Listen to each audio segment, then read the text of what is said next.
Hi, I'm Perry. You might know me from How Do You Do? I ask a lot of questions, so Talon gave me a spin-off in order to satisfy my curiosity, and I'm using it to get to know our community. May is Asian American and Pacific Islander Heritage Month, so I'm reaching out to the AAPI members of our community to get to know them on a deeper level. It's FaceTime with Perry Winkle, and today's guest, Heath Hyun Houghton. Hi, Heath. Hi, Perry.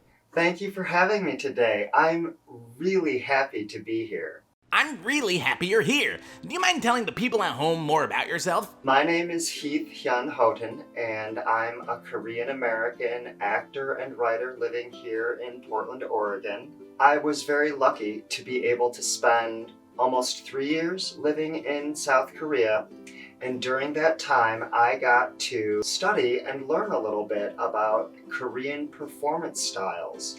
And one of the things that has really stuck with me are some Korean percussion instruments. So I thought I would tell you a little bit about 4 traditional Korean percussion instruments, or drums. Look at that! That's something we have in common. We both play music. Alright, tell me all about the drums. The first one we're going to talk about is the Janggu. The Janggu is an hourglass drum. I got this one from a small store in a very small town, maybe village, called Sanchan in Yongsan, Namdo. The drum has 2 sides, as you can see. And it's played usually with sticks. Here are the sticks. This one is small and thin. And this one has a nice little club on it.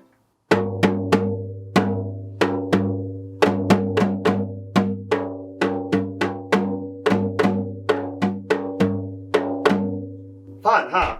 The 2 different tones or timbres are said to represent the yin and yang energies. The second drum is called a book, and it's a barrel drum. It's also double-sided, and they can be carried or set in a drum stand. This functions more like a rhythmic anchor in the music. It's played with 1 stick,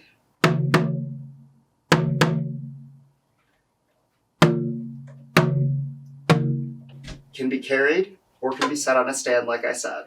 The other 2 instruments are gongs, and there are 2 of them. A larger one called a Jing, and a smaller one called a Kwenggwari. The Jing, here, I'll set this down. The Jing is a deep, low, resonant sound. So when I give it a little tap,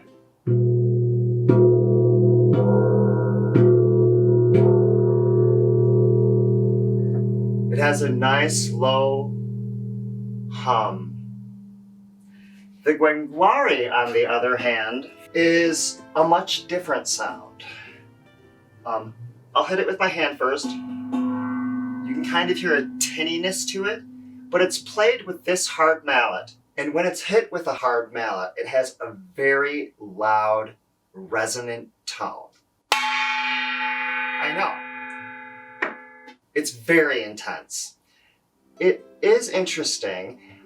These 4 instruments together are sometimes connected to the 4 elements in some styles of traditional Korean dance and traditional shamanistic rituals, and these instruments provide a connection to the natural world in those instances. Other kinds of Korean performance styles and music and traditional dance styles use these 4 rhythmic instruments together to help accentuate their performances and to help in the storytelling, because the audience understands different rhythms mean different things, represent different characters, represent different elements in the storytelling techniques and traditions. For example, some of those musical styles include Samul Nori, which is a traditional dance style that's based in Korea's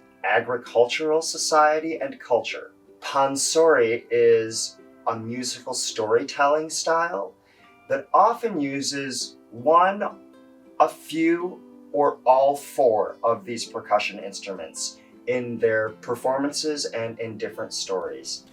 Heath, thank you so much for introducing me to these wonderful instruments.